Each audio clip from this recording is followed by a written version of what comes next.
برادران عزیز، حضور کے اہل بیت اطہار رضوان اللہ تعالی علیہ اجمعین، یہ وہ مقدس ہستیاں ہیں جن کے مناقب اللہ تبارک و تعالیٰ نے قرآن مجید میں ذکر کیے، اور اس کا سلسلہ کتب احادیث سے ہوتا ہوا اقوال صلحاء سلف و صالحین سے چل کر صاحبان علم تک پہنچا۔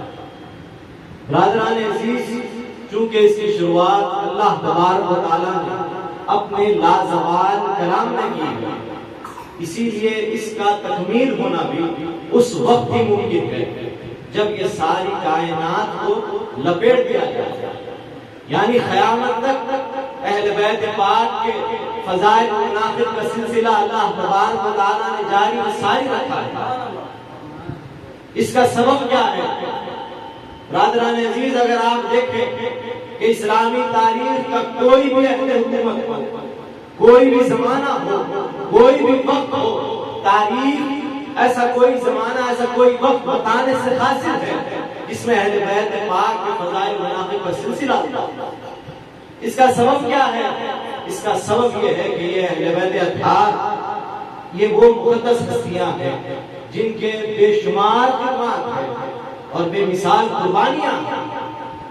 اسلام کی حقانیت، صاحب اسلام کے ارشادات اور آپ کی سنتیں اگر آج زندہ ہیں تو یہ احسان ہے اہل بیت رسالت صلی اللہ علیہ وسلم کہ انہوں نے اقامت الدین اور حفاظت الدین کی خاطر اپنی جانوں کا نذرانہ پیش کیا، اپنی جان اللہ کی راہ میں قربان کر کر ایک نشانات امتیاز قائم کر دیا ہے، اور لوگوں کو یہ بتا دیا ہے کہ اے لوگوں، اگر زندگی گزارنی ہے تو کس طرح گزارو، اور اگر مرنا ہے اللہ کی راہ میں اپنی جان دینی ہے تو کس طرح اللہ کی راہ میں اپنی جان کی قربانی دینی ہے۔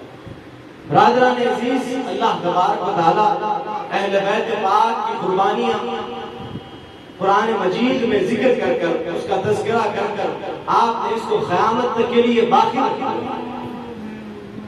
واقعہ یوں ہے کہ ابن عباس رضی اللہ تعالیٰ عنہ سے راوی آپ فرماتے ہیں کہ ایک مرتبہ حسنین کریمین رضی اللہ تعالیٰ عنہ بیمار ہو گئے۔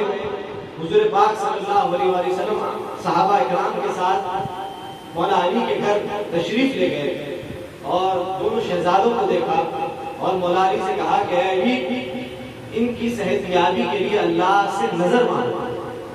تو جس طرح حضور پاک صلی اللہ علیہ وسلم نے ارشاد فرمایا تھا، مولا علی نے 3 دن روزے رکھنے کی نظر مانگی۔ اگر دونوں شہزادے صحت یاب ہوں گے تو میں اللہ کی بارگاہ میں 3 دن روزے رکھوں گا۔ دونوں شہزادے صحت یاب ہو جاؤ۔ اب روزے رکھنے کی باری آئی تو گھر میں مولا کائنات کے ساتھ ساتھ بی بی فاطمہ الزہرا سلام اللہ علیہا بھی ہے، اور دونوں شہزادے بھی کہنے لگے کہ ہم بھی آپ کے ساتھ روزہ رکھیں گے، اور آپ کے گھر میں جو باندھی تھی بی بی فضہ وہ بھی کہنے لگی کہ میں بھی آپ لوگوں کے ساتھ روزہ رکھوں گا۔ اب اہل بیت پاک اللہ کی بارگاہ میں روزہ رہ رہے ہیں، لیکن افطار کے لیے گھر میں کھانے کو کوئی چیز میسر نہیں ہے۔ تو مولا کائنات شیر خدا علی مرتضیٰ ایک یہودی کے پاس جاتے ہیں اور جا کر وہاں سے کچھ گیہوں ادھار لے کر آتے ہیں۔ اس میں سے مالکین کائنات بی بی فاطمہ الزہرا کچھ 1/3 حصہ لیتی ہیں اور 5 لوگوں کے کھانے کا انتظام کرتی ہیں۔ جب کھانا پک گیا، افطار کا وقت قریب تھا کہ آپ کے گھر پر دستک ہوتی ہے۔ اے اہل بیت رسول صلی اللہ علیہ وسلم، میں ایک مسکین ہوں، بھوکا ہوں، اللہ کے لیے مجھے کچھ کھانے کے لیے عطا کیجیے۔ جب یہ سنا تو ساری اہل بیت نے مولا علی کو، بی فاطمہ الزہرا اور حسنین کریمین کو، آپ کی باندھی ہو، سب کے سب نے اپنی اپنی روٹیاں اس مسکین کو دی اور پانی پی کر دوسرے دن کا روزہ رکھا۔ اب دوسرے دن پھر کھٹکا ہوتا ہے افطار کے وقت پہ کہ اے بیت رسول، میں ایک یتیم ہوں، بھوکا ہوں، مجھے کھانے کے لیے کچھ عطا کیجیے۔ تو آپ لوگوں نے پھر سے اپنے سارے کے سارے روٹیاں اس یتیم کو دے دیتے۔ اب پھر تیسرے دن کا روزہ بھی آپ لوگوں نے پانی پی کر رہا، اب تیسرے دن جب افطار کا وقت آیا، پھر آپ کے دروازے پر دستک ہوتی ہے، اے اہل بیت رسول، میں قیدی ہوں، اسیر ہوں، بھوکا ہوں، مجھے کھانے کے لیے کچھ دیجیے۔ اہل بیت نے اپنے سارے کے سارے روٹیاں اسیر کو دے دیتے۔ اب جو شہزادے صحتیاب ہوئے تھے بھوک کی وجہ سے کانپنے لگے، تو مالک کائنات بی فاطمہ الزہرا نے کہا، اے علی آپ انہیں بابا جان کے گھر لے جائیے، شاید وہاں کچھ کھانے کے لیے مل جائے۔ مولا کائنات حسنین کریمین کو اپنے ساتھ حضور پاک صلی اللہ علیہ وسلم کی بارگاہ میں لے جاتے ہیں۔ جب حضور پاک صلی اللہ علیہ وسلم نے دیکھا دونوں شہزادے بھوک کی وجہ سے کانپ رہے ہیں، تو آپ غضبناک ہو گئے اور کہنے لگے، اے علی تم نے میرے بچوں کے ساتھ یہ کیا کر لیا ہے؟ میرے بچوں کی حالت ایسی کیوں ہو گئی ہے؟ تو مولا علی نے سارا واقعہ بتایا۔ تو حضور پاک صلی اللہ علیہ وسلم مولا علی کے ساتھ اپنی شہزادی کے گھر تشریف لے جاتے ہیں۔ جب آپ گھر میں داخل ہوئے تو دیکھتے کیا ہے کہ مالکین کائنات بی فاطمہ الزہرا اللہ کے حضور نماز میں مشغول ہے۔ یہ دیکھنا تھا کہ حضور اکرم صلی اللہ علیہ وسلم کا دل بھر آیا اور آپ کے آنکھوں سے آنسو آیا، اور ادھر جبرائیل آپ کے پاس حاضر ہو گئے، یا رسول اللہ صلی اللہ علیہ وسلم اپنی اہل بیت کو مبارکباد دیجیے، اللہ نے ان کی شان میں قرآن میں آیت نازل فرمائی ہے، یوفون بالنذر ویخافون یوما کان شرہ مستطیرا، جو لوگ اللہ کے پاس نظر مانتے ہیں اور اس کو پورا کرتے ہیں اور قیامت کے دن سے ڈرنے والے ہیں، وَيُطْعِمُونَ الطَّعَامَ عَلَىٰ حُبِّهِ مِسْكِينًا وَيَتِيمًا وَأَسِيرًا، اور اللہ کی محبت میں مسکین کو، یتیم کو، اسیر کو کھانا کھلاتے ہیں۔ إِنَّمَا نُطْعِمُكُمْ لِوَجْهِ اللَّهِ، اور یہ کہتے ہیں کہ ہم تمہیں اللہ کی وجہ سے کھلا رہے ہیں، لَا نُرِيدُ مِنكُمْ جَزَاءً وَلَا شُكُورًا، اور نہ تم سے کوئی جزا چاہتے ہیں نہ کوئی شکریہ چاہتے ہیں۔ مولا علی کے الفاظ اللہ تبارک و تعالیٰ قرآن مجید میں نقل فرما رہا ہے۔ برادران عزیز، یہ وہ اہل بیت رسالت صلی اللہ علیہ وسلم ہے کہ یہاں پر وہ عمل کرتے اور اللہ تبارک و تعالیٰ ان کی شان میں آیتیں نازل کرتے۔ برادران عزیز، میں شاید یہ سمجھتا ہوں کہ یہ اہل بیت پاک صلی اللہ علیہ وسلم کی سب سے پہلے اجتماعی قربانی ہے۔ کہنے کو تو یہ سب سے چھوٹی قربانی ہے، لیکن یہ قربانیوں کا سلسلہ چلتے چلتے اس مقام پہ بھی پہنچا جس کو کربلا کہتے ہیں۔ 10 محرم کے دن امام علی مقام امام حسین علیہ السلام نے اپنے سارے خانوادے کے ساتھ، اپنے سارے رفقا کے ساتھ آپ نے اللہ کی راہ میں ایک عظیم قربانی پیش کی ہے، کیونکہ اللہ تبارک و تعالیٰ نے اہل بیت پاک کی مزاج کی تربیت کی ہے، آپ کے تطہیر نفس کا ایک نصاب تیار کیا تھا، جس کا امپلیمنٹیشن حضور اکرم صلی اللہ علیہ وسلم نے فرمایا ہے، اور جس پر عمل کا سلسلہ مولا علی ہو یا بی فاطمہ الزہرا ہو یا حسنین کریمین ہو یا آپ سے تعلق رکھنے والے کوئی غلام باندھی ہو، ان لوگوں نے اس پر عمل کیا۔ برادران عزیز، اللہ تبارک و تعالیٰ پنجتن پاک کی شان میں قرآن مجید میں دوسری جگہ ارشاد فرماتا ہے، انما یرید اللہ لیذھب عنکم الرجس اہل البیت ویطہرکم تطہیرا۔ اللہ تبارک و تعالیٰ قرآن مجید میں ارشاد فرماتا ہے کہ اہل بیت، ہم نے آپ کے پاس سے ہر رزق، ہر گندگی کو دور کر دیا، آپ کو مزکا و مصفا کر دیا، پاک و صاف کر دیا۔ اس کا شان نزول یہ ہے کہ جب یہ آیت نازل ہوئی تو حضور پاک صلی اللہ علیہ وسلم نے مولا علی بی فاطمہ الزہرا حسنین کریمین کو ایک چادر میں لے لیا اور اللہ کی بارگاہ میں دعا کی۔ جب یہ آیت نازل ہوئی تو آپ نے دعا کی، یا اللہ یہ میری اہل بیت ہے، انہیں مزکا و مصفا کر دیا۔ برادران عزیز، اللہ تبارک و تعالیٰ نے قرآن مجید میں الگ الگ جگہ پنجتن پاک کی شان بیان کی ہے۔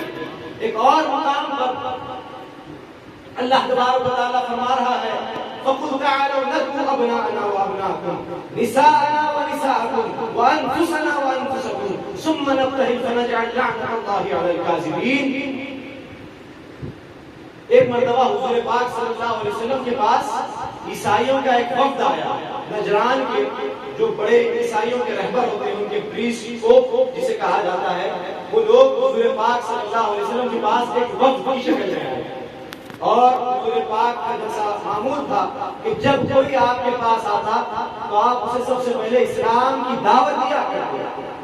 آپ نے ان لوگوں کو اسلام کی دعوت دی. اس کے بعد لیکن ان لوگوں نے اسلام قبول نہیں کیا بلکہ وہ عیسیٰ علیہ السلام کے تعلق سے آپ سے بات کرتے تھے. وہ یہ کہتے تھے کہ عیسیٰ علیہ السلام اللہ کے بیٹے ہیں. یہاں پر حضور انہیں سمجھا رہے ہیں کہ عیسیٰ علیہ السلام اللہ کے بیٹے نہیں بلکہ مریم کے شہزادے ہیں. وہ اللہ کے پیغمبر. لیکن وہ لوگ اس پر حجت کرنے لگے. حضور پاک صلی اللہ علیہ وسلم سے وہ حجت کرنے لگے تو اللہ تبارک و تعالیٰ تبھی قرآن میں آیت نازل فرماتا ہے فَقُلْ تَعَالَوْا نَدْعُ أَبْنَاءَنَا وَأَبْنَاءَكُمْ نِسَاءَنَا وَنِسَاءَكُمْ أَنفُسَنَا وَأَنفُسَكُمْ ثُمَّ نَبْتَهِلْ فَنَجْعَلْ لَعْنَةَ اللَّهِ عَلَى الْكَاذِبِينَ. اے حبیب آپ فرما دیجئے کہ تم اپنے بیٹوں کو لاؤ ہم اپنے بیٹوں کو لائیں گے. تم اپنی عورتوں کو لاؤ ہم اپنی عورتوں کو لائیں گے. تم اپنی جانوں کو لاؤ ہم اپنی جانوں کو لائیں گے. اور اللہ کی بارگاہ میں مباہلہ کریں گے, دعا کریں گے کہ اللہ جو جھوٹا ہے اس پر اللہ کی لعنت بھیجیں گے. برادران عزیز حضرت سعد بن ابی وقاص رضی اللہ تعالیٰ عنہ فرماتے ہیں کہ جب مباہلے کا دن آیا تو حضور پاک صلی اللہ علیہ وسلم نے ابناءنا کی منزل پر حسنین کریمین کو اپنے ساتھ لے لیا. امام حسین کو اپنے گود لے لیا اور امام حسن علیہ السلام کا آپ نے ہاتھ پکڑ لیا.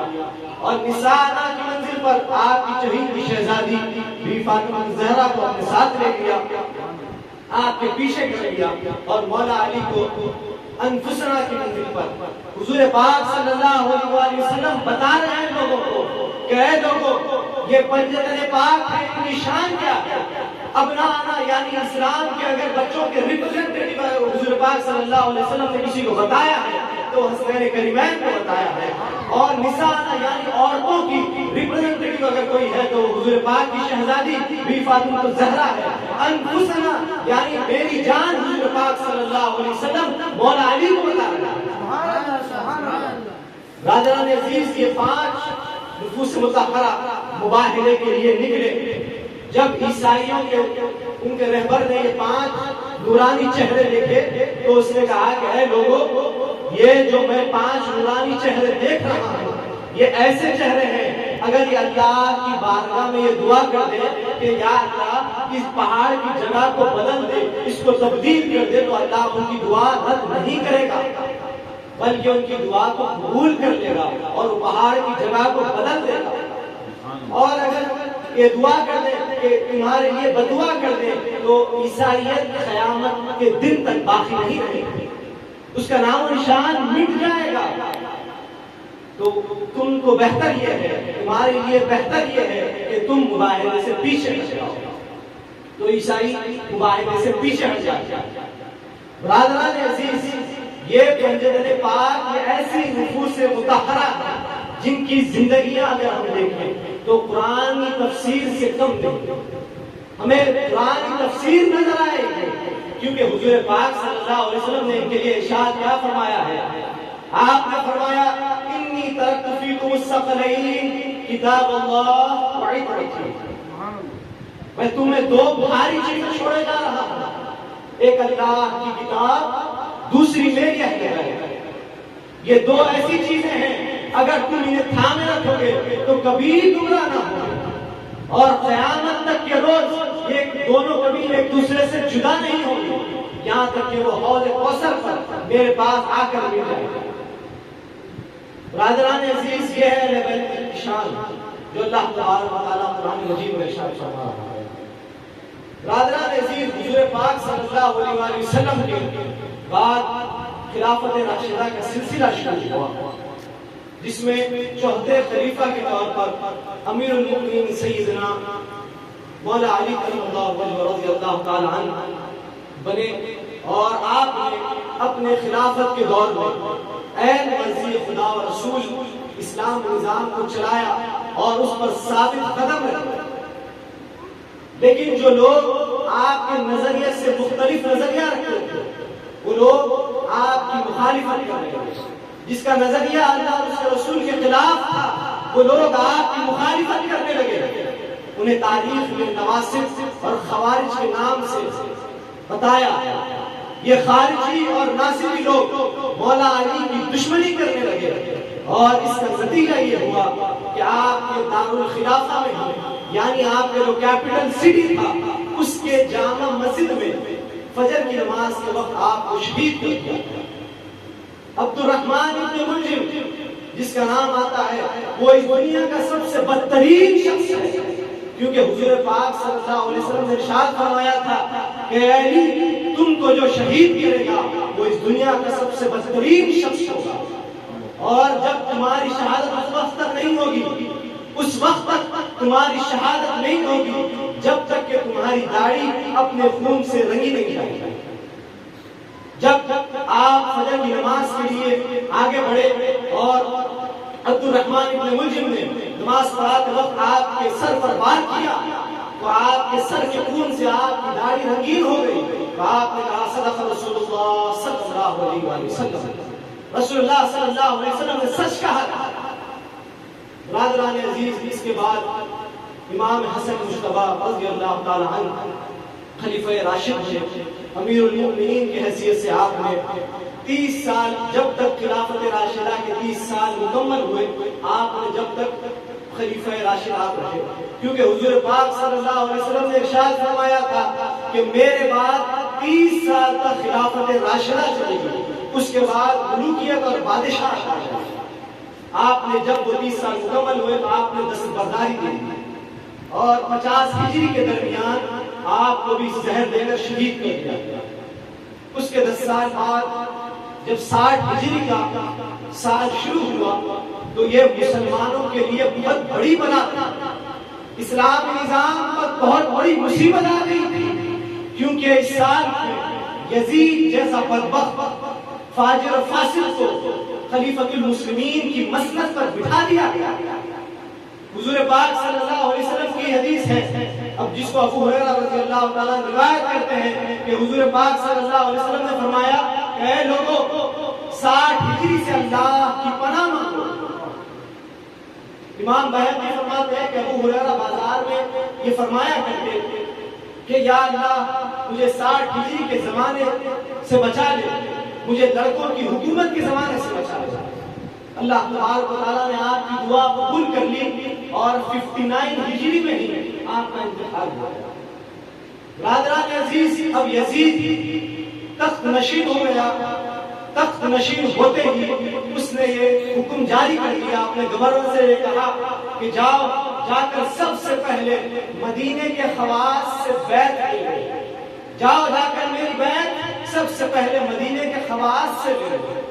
اب یہاں پر مدینہ منورہ میں اسلام کے سب سے بڑے علم بردار کون تھے؟ امام مظلوم امام حسین علیہ السلام تھے۔ آپ پر یزیدی فوج اور اس کے لوگ آ کر یہ زبردستی کرنے لگے کہ آپ یزید کی بیعت کر لیں، یزید کی بیعت کر لیں، یزید کی بیعت کر لیں، لیکن ایسا ممکن نہ تھا، کیونکہ اگر امام علی مقام امام حسین علیہ السلام یزید کے ہاتھ پر بیعت کرتے تو اس کی حکومت پر یہ مہر لگ جاتی کہ ابن رسول اللہ صلی اللہ علیہ وسلم نے اس کے ہاتھ پر بیعت کر لی اور اس کی حکومت صحیح ہے۔ اور وہ یہی چاہتا تھا کہ جب تک امام حسین اس کے ہاتھ پر بیعت نہ کر لیں تب تک اس کے لوگ اس کو قبول نہیں کریں گے، اس کو ایک بادشاہ کے طور پر تو قبول کر لیں گے، لیکن امیر المؤمنین خلیفہ راشد اس کو قبول کبھی نہیں کریں گے۔ وہ یہ بھی جانتا تھا اب امام علی مقام کے پاس دو راستے تھے، یا یزید کی بیعت کر لیں یا پھر کچھ اور دوسرا راستہ وہاں سے نکل جائے۔ برادران عزیز، رجب کا مہینہ چل رہا تھا، امام علی مقام حضور پاک صلی اللہ علیہ وسلم کے روزے پر حاضر ہوتے ہیں اور آپ پر سلام عرض کرتے ہیں۔ نیند کے غلبے کی وجہ سے آپ کو ایک جھوک آتا اور آپ میں حضور پاک صلی اللہ علیہ وسلم کو دیکھتے ہیں۔ حضور پاک صلی اللہ علیہ وسلم نے آپ سے کچھ گفتگو کی، وہ کیا گفتگو کی اللہ بہتر جانتا ہے۔ اس کے بعد امام علی مقام نے یہ ارادہ کر لیا کہ ہمیں اب مکہ منورہ کو جانا ہے۔ امام علی مقام اپنی والدہ کے روزے پر حاضر ہوتے ہیں، وہاں پر سلام عرض کرتے ہیں، اور اپنے بھائی جان کے روزے پر حاضر ہوتے ہیں، وہاں پر سلام عرض کرتے ہیں، اور اپنے سارے رفقا کے ساتھ، سارے جانثار کے ساتھ مدینہ منورہ کو چھوڑ کر مکہ مکرمہ کی طرف روانہ ہوتے ہیں۔ برادران عزیز جب آپ مکہ مکرمہ پہنچے تو وہاں پر عبداللہ ابن زبیر رضی اللہ تعالیٰ عنہ تھے. آپ نے کہا کہ امام آپ تشریف لائیں, آپ یہیں پڑھ کر جائیں. وہاں کے حالات بھی مدینے جیسے کٹھن ہوتے گئے. وہاں بھی یزید آپ کو آ کر تنگ کرنے لگے کہ آپ یزید کی بیعت کر لیں, یزید کی بیعت کر لیں. اور ادھر جب آپ مدینہ منورہ سے نکلے تو کوفے والوں کو یہ معلوم ہو گیا کہ آپ مدینے سے نکل چکے ہیں.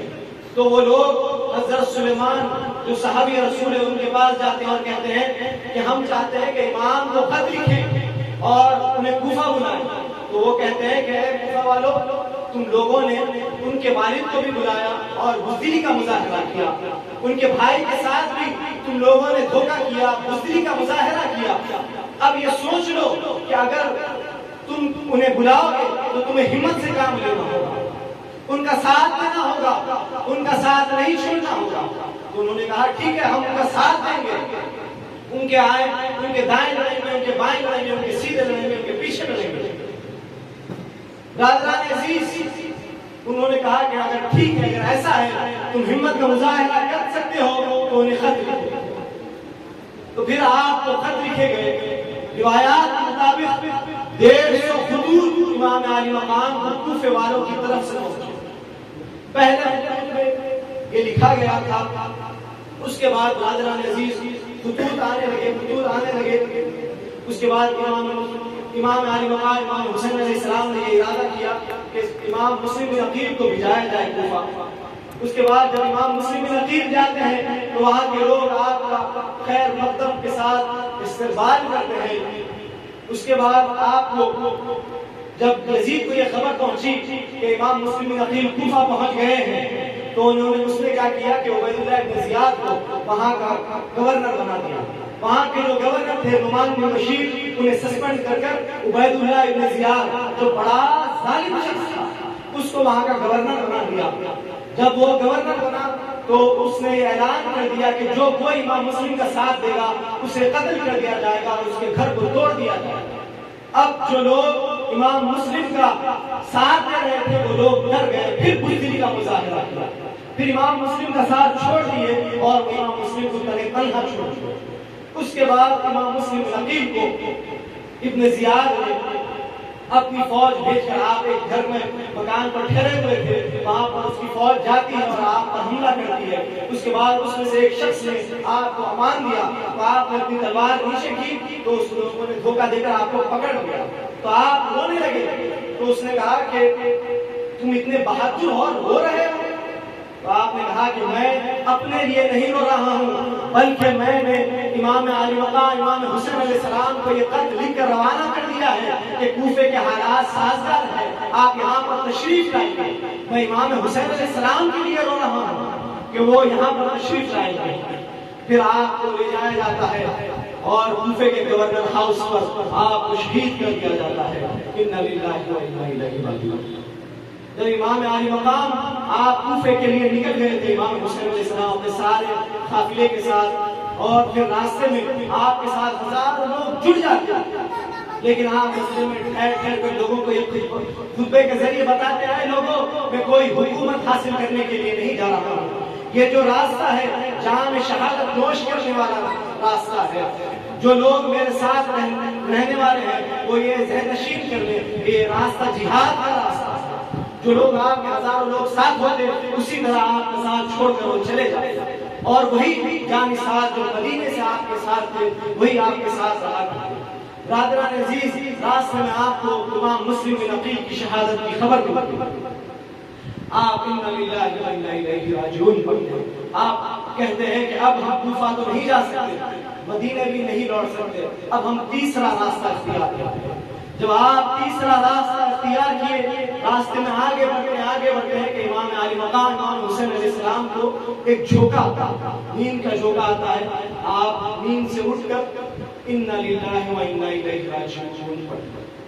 آپ کے شہزادے امام علی اکبر نے کہا بابا جان آپ نے انا للہ کیوں پڑھا, آپ نے انا للہ کیوں پڑھا؟ امام علی مقام فرماتے ہیں کہ بیٹے مجھے کعب میں ایک شخص کہہ رہا ہے کہ لوگ یہاں سے جا رہے ہیں, ان کی موت وہاں سے آ رہی ہے, یہ سن کر امام علی اکبر کہتے ہیں بابا جان کیا ہم حق پر نہیں ہیں؟ آپ نے کہا کہ ہم حق پر۔ تو آپ نے کہا امام علی اکبر کہتے ہیں کہ ڈرنے کی کیا بات ہے، ہم خوشی خوشی اللہ کی راہ میں اپنی جان قربان کر دیں۔ کچھ دور آگے بڑھتے ہی آپ کے قافلے میں تکبیر کی آواز بلند ہو گئی، اللہ اکبر اللہ اکبر اللہ اکبر اللہ اکبر۔ جب امام علی مقام نے تکبیر کی آواز سنی تو آپ نے کہا کہ تکبیر کی آواز عرب کا یہ طریقہ تھا کہ جب کبھی جھاڑ دیکھتے یا پانی دیکھتے تو تکبیر کی آواز بلند۔ آپ نے کہا کہ یہ علاقے سے خوب واقف تھے، یہاں پر کوئی جھاڑ نہیں ہے نہ کوئی پانی ہے، شاید کوئی لشکر آ رہا ہے۔ کچھ ہی دور میں پوری دریاہی نے اپنا لشکر لے کر آیا آپ کے پاس، اور امام علی مقام کہنے لگا کہ یزید کے پاس یہ حکم ہے کہ آپ لوگوں کو روک دیا گیا۔ پھر امام علی مقام کہتے ہیں کہ ہم کسی کے حکم کے قائل نہیں ہیں۔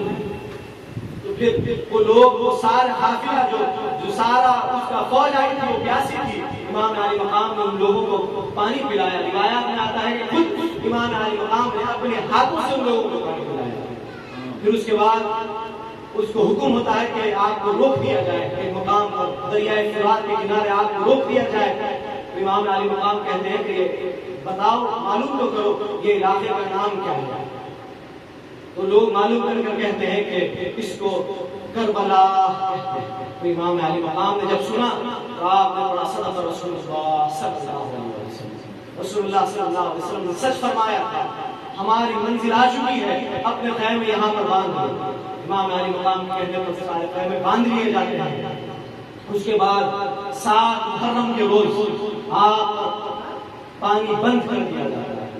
برادران عزیز روایات میں آتا ہے کہ امام علی مقام ہر روز ان یزیدیوں کو خطبہ ارشاد فرمایا کرتے ہیں، اے یزیدیوں، اے لوگوں، سدھر جاؤ، اللہ کا تقوی اختیار کرو، اللہ سے ڈرو، یہ جو تم کرنے جا رہے ہو یہ بہت بڑا ظلم ہے اور اس کا انجام جہنم ہے۔ آپ کا ایک مقصد یہی تھا کہ لوگوں کو جہنم سے آزادی دلائے اور جنت میں ان کا داخلہ۔ برادران عزیز، اب 9 محرم آ گئی، 9 محرم کے دن بھی آپ نے ان کو خطبہ ارشاد فرمایا۔ اس کا نتیجہ یہ ہوا کہ حور ابن ریاحی جو سب سے پہلے آپ کو آ کر روکا تھا، وہ شخص آپ کی بارگاہ میں اس کے بھائیوں کے اس کے غلاموں کے ساتھ حاضر ہوتا ہے اور عرض کرتا ہے، یا امام میری توبہ قبول کریے، مجھے معاف کریے، میں نہیں جانتا تھا کہ یہ لوگ اتنا برا انجام کریں۔ اور حور ابن ریاحی نے سب سے پہلے شہداء میں اپنا نام لکھا۔ برادران عزیز، شام جب 9 محرم کی شام آئی تو امام علی مقام نے لوگوں کو حکم دیا کہ چراغ کو بجھا دو، اور اپنے رفقا سے بیان کیا، خطبہ ارشاد فرمایا کہ اے لوگوں، ہر بڑا اپنے چھوٹے کا ہاتھ پکڑ لے، اور یہاں سے یہ راستہ مدینے کو جاتا ہے، ہر بڑا اپنے چھوٹے کا ہاتھ پکڑ لے اور یہاں سے چلے جائے۔ یہ جو سامنے ہزاروں کا لشکر دیکھ رہے ہو، یہ سارے یزیدی لوگ صرف اور صرف میرے لیے آئے ہیں، اگر انہیں میں مل جاؤں تو وہ تم سب کو چھوڑ دیں گے، تم سب یہاں سے چلے جاؤ۔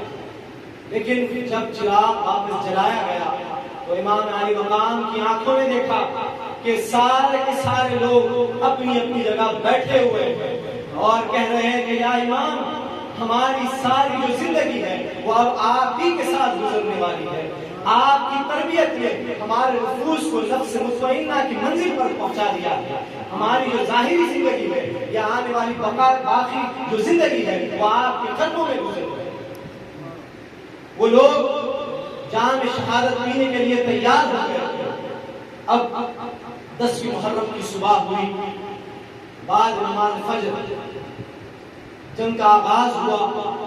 تاریخ گواہ ہے کہ جب تک جانثار موجود تھے تب تک بنی ہاشم کے ایک فرد کو بھی آگے آنے نہیں دیا،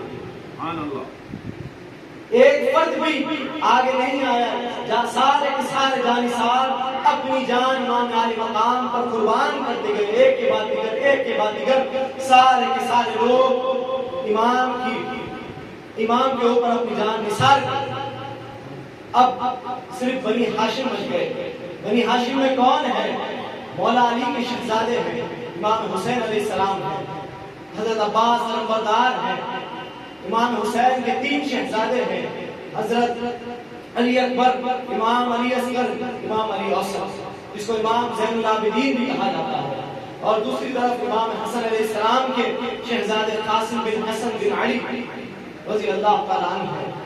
برادران عزیز، یہ شہزادوں نے ایک کے بعد دیگر اپنی جانیں امام علی مقام پر نثار کر دی، اور واقعہ امام علی اکبر اور امام قاسم بن حسن رضی اللہ تعالیٰ عنہ جب میدان میں جنگ میں جانے کی باری آئی تو دونوں یہ چاہتے تھے کہ ہم وہ پہلے امام کے اوپر اپنی جان نثار کریں۔ امام علی اکبر چاہتے کہ وہ پہلے جائیں، امام قاسم چاہتے ہیں کہ وہ پہلے جائیں۔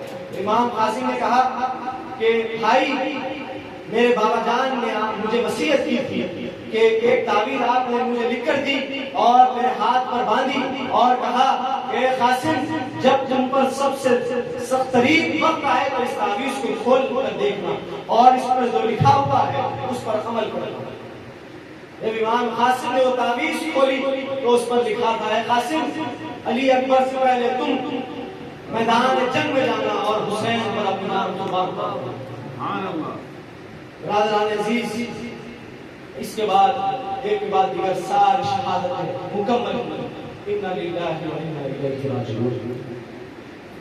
اس کے بعد رسول اللہ صلی اللہ علیہ وسلم کے گھرانے کے ساتھ وہ یزیدی لوگوں نے ایسا ظلم ڈھالا کہ سارے خیمے جلا دیے گئے۔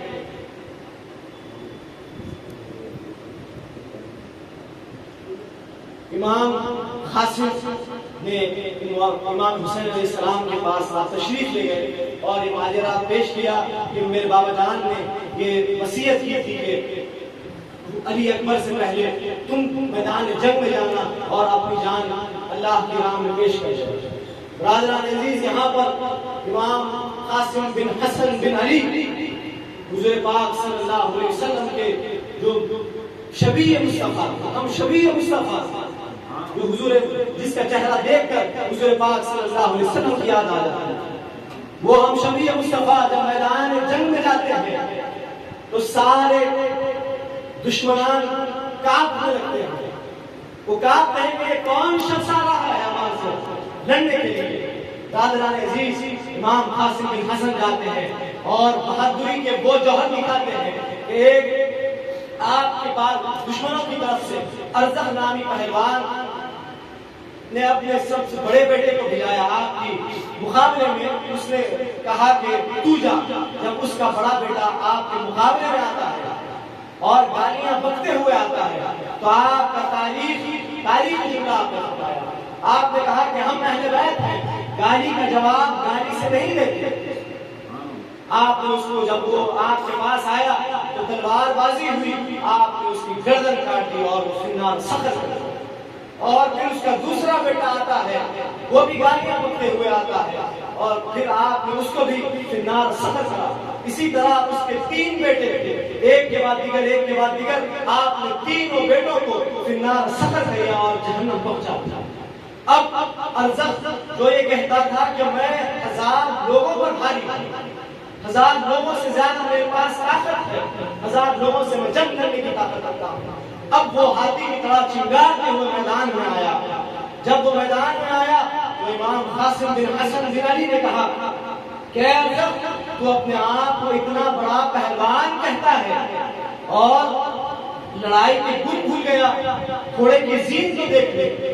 جب وہ گھوڑے کی زین باندھنے لگا تو آپ نے اس کے گردن پر ایسا وار کیا کہ اس کی گردن اس کے گھر سے الگ الحق حضور پاک صلی اللہ علیہ وسلم کا ارشاد ہے کہ لڑائی ایک دھوکہ۔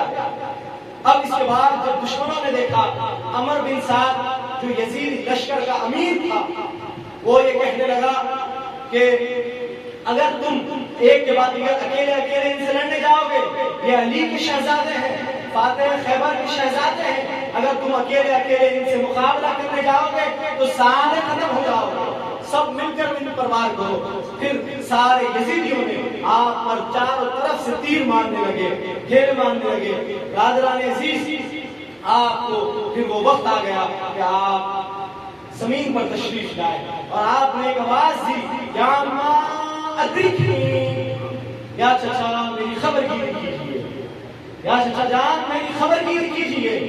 امام مظلوم امام حسین علیہ السلام جاتے ہیں، امام قاسم بن حسن بن علی کو اپنے گود میں لٹاتے ہیں اور آپ کے چہرے کو صاف کرتے ہیں، پھر وہاں سے آپ ان کو شہداء کی صف میں لا کر لٹا دیتے ہیں۔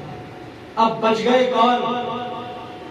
امام علی اکبر اور امام علی اصغر اور امام حسین علیہ السلام، یہ صرف فاطمی بچ گئے تھے۔ اب امام علی اکبر کو دولہے کی طرح سجایا جا رہا ہے، حضور پاک صلی اللہ علیہ وسلم کا امامہ باندھا جا رہا ہے، مولا علی کی زین لگائی جا رہی ہے۔ راجران عزیز اب امام علی اکبر کو تیار کر کر جب امام علی اکبر میدان میں آئے تو دشمن پر ایسا وار کرنے لگے، ایسا وار کرنے لگے کہ دشمن پیچھے جاتے گئے، پیچھے جاتے گئے۔ اور پھر وہ وقت بھی آیا کہ آپ زمین پر تشریف لائے اور ایک آواز دی، یا ابا ادرکنی، یا ابا جان، یا بابا جان میری خبر گیری کیجیے، یا بابا جان میری خبر گیری کیجیے۔ امام مظلوم امام حسین علیہ السلام دوڑے دوڑے اپنے شہزادے کے پاس جاتے ہیں اور آپ کے چہرے پر سے مٹی صاف کرتے اور اپنے گود میں لٹاتے ہیں۔ تو پھر جب امام علی اکبر نے آنکھیں کھولی تو امام حسین علیہ السلام کا چہرہ دیکھا، اس کے بعد مسکرا کر آپ بازو دیکھتے ہیں اور کہتے ہیں، بابا جان یہ بازو آپ کے لوگ ٹھہرے ہوئے ہیں، یہ کون ہے؟ امام حسین علیہ السلام کہتے ہیں کہ بیٹے نظر آ رہے ہیں، یہی تمہارے نانا رسول پاک صلی اللہ علیہ وسلم۔ امام علی اکبر کہتے ہیں، بابا جان مجھے پیاس لگی ہے۔ آپ فرماتے ہیں کہ اب تو جان حوض کوثر سے ہی پانی پی۔ اس کے بعد آپ کو امام علی اکبر کو امام حسین علیہ السلام شہداء کی صف میں جا کر لٹا دیتے ہیں۔ اب برادران عزیز بچ گئے کون؟ امام علی اصغر اور امام علی اوسط، امام زین العابدین۔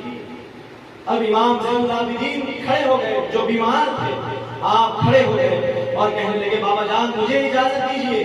آپ نے کہا کہ نہیں بیٹا تم رک جاؤ، بیماروں پر جنگ واجب نہیں ہے۔ آپ نے کہا کہ اللہ نے چاہا تو تم ہی میری کشتی کے ناخدا ہو گئے۔ برادران عزیز امام علی مقام امام علی اصغر کو جو پیاس کی وجہ سے رو رہے تھے، آپ کو اپنے گود میں لیا۔ بی بی زینب یہ کہتی تھی کہ بھائی بیٹے کو لے جاؤ، شاید رسول پاک صلی اللہ علیہ وسلم سے جو تمہیں زبان چسائی تھی تم بھی انہیں زبان چساؤ، شاید اس کی پیاس بجھ جائے۔ امام حسین امام مظلوم علیہ السلام آپ باہر جاتے ہیں، امام علی اصغر کو اپنی زبان چساتے ہیں تو یزیدی لشکر سے ایک بدترین شخص ایسا تیر مارا کہ امام علی اصغر کے قلب میں آ کے لگا اور امام علی اصغر کا خون امام حسین علیہ السلام کے ہاتھ میں آتا ہے اور آپ خون کو آسمان کی طرف اچھالتے ہیں اور اللہ کے حکم پر صبر ان للہ و انا الیہ راجعون۔ برادران عزیز اس کے بعد امام مظلوم امام حسین علیہ السلام لوگوں کو سارے قافلے میں جاتے ہیں اور سب کو کہتے ہیں کہ صبر رکھنا، اپنے صبر کا دامن اپنے ہاتھ سے نہ جانے دینا، چاہے یزید تم پر کتنا بھی ظلم کرو، صبر کا دامن تھامے رکھو۔ اور امام حسین سب کو الوداع کہہ کر جنگ کے میدان کی طرف چلے جاتے ہیں۔ برادران عزیز میں آپ کو یزیدیوں نے شبر لڑین میں حالت سجدہ میں شہید کر دیا۔ انا للہ و انا الیہ راجعون۔ اس کے بعد آپ کو آپ کے سارے قافلے میں سارے خیموں کو آگ لگا دی جاتی ہے، سارے خواتین کے چادر کھینچ لیے جاتے ہیں، کانوں سے بالیاں کو کھینچ لیا جاتا ہے اور ساری شہزادیوں کو رسول پاک صلی اللہ علیہ وسلم کی شہزادیاں ہیں، ان کو دمشق کے بازار میں کبھی کوفہ کے بازار میں پھرایا جا رہا ہے۔ جب یہ لوگ یزید کے دربار میں پہنچے، سارے شہداء کے سروں کو نیزے میں لے کر اور ساری خواتین کے چادر کھینچے ہوئے، جب یہ یزید نے یہ منظر دیکھا، وہ ایک کنویں کے کنارے بیٹھا ہوا تھا اور وہ دیکھتا، جب یہ منظر اس نے دیکھا تو کہنے لگا کہ اب رسول کا بدلہ میں نے لے لیا۔ برادران عزیز، اس کو قاضی ابو یعلا اور حافظ حجر ابن اسقلانی اپنی کتاب میں نقل کرتے ہیں. اس نے شعر پڑھنے لگا، عربی میں یہ شعر کہنے لگا کہ اب میں نے رسول کا بدلہ لے لیا. یعنی جنگ بدر میں، جنگ احد میں اس کے جو رشتہ دار، اس کے نانا جو شہید کیے گئے تھے، جو قتل کیے گئے تھے مولا علی کی تلوار سے، رسول پاک صلی اللہ علیہ وسلم کی طرف سے مولا علی نے جا کر ان کو قتل کیا تھا. وہ کہہ رہا ہے کہ میں نے رسول کا بدلہ لے لیا. برادران عزیز، یہ جملے پر آپ لوگ کہتے ہیں کہ یہ جملہ کہنے پر وہ کافر ہوگا. رسول پاک صلی اللہ علیہ وسلم نے ارشاد فرمایا کہ یحییٰ علیہ السلام کی جو شہادت ہوئی ہے اس پر اللہ تبارک و تعالیٰ نے 70,000 لوگوں سے اس کا بدلہ لیا، 70,000 لوگوں کا قتل کیا. لیکن جب امام حسین علیہ السلام کی باری آئی، آپ کی شہادت پر اللہ 70,000 اور 70,000 سے بدلہ لے گا. یعنی 1,40,000 لوگوں کا اللہ قتل کرے گا، امام حسین علیہ السلام کی شہادت کا بدلہ لے گا. اور اس کے لیے اللہ تبارک و تعالیٰ نے مختار ثقفی کو منتخب کیا. وہ شخص یہ کہتا تھا کہ یا اللہ مجھے اس وقت تک زندہ رکھنا جب تک کہ میں سارے قاتلین حسین کو اپنے ہاتھوں سے قتل نہ کروں. اللہ نے اس کی دعا قبول کی اور مختار ثقفی وہ ایسے شخص ہیں جس نے ایک ایک چن کر قاتلین حسین کو ایک ایک چن کر اس نے قتل کیا. ابن زیاد سے جب اس کی مقابلہ آرائی ہوئی تو جنگ کا عالم یہ تھا کہ اس نے ایسا حملہ کیا کہ دشمن کاپ کر آدھ دشمن کو پانی میں ڈوب کر مرے اور آدھ دشمنوں کو اس نے قتل کر دیا. اور جو لوگ بچ کر بھاگ گئے تھے اللہ تبارک و تعالیٰ کی جانب سے ان پر ایسا عذاب آیا کہ وہ جہنم نصیب ہوئی. برادران عزیز، یہ سارا واقعہ ہم سنتے ہیں. یہ امام عالی مقام نے ایک ایسا احتجاج بلند کیا ہے، ایک ایسی عظیم قربانی پیش کی ہے کہ جس پر سارا جو اسلام کا نظام تھا، جو قدم یزید نے اس کو الٹ کر رکھا تھا، اس کو امام عالی مقام نے زندہ کیا. اسی لیے کہا جاتا ہے کہ قتل حسین اصل میں مرگ یزید ہے. اسلام زندہ ہوتا ہے ہر کربلا کے بعد. لبیک یا حسین، لبیک یا حسین، اسلام زندہ ہوتا ہے ہر کربلا کے بعد.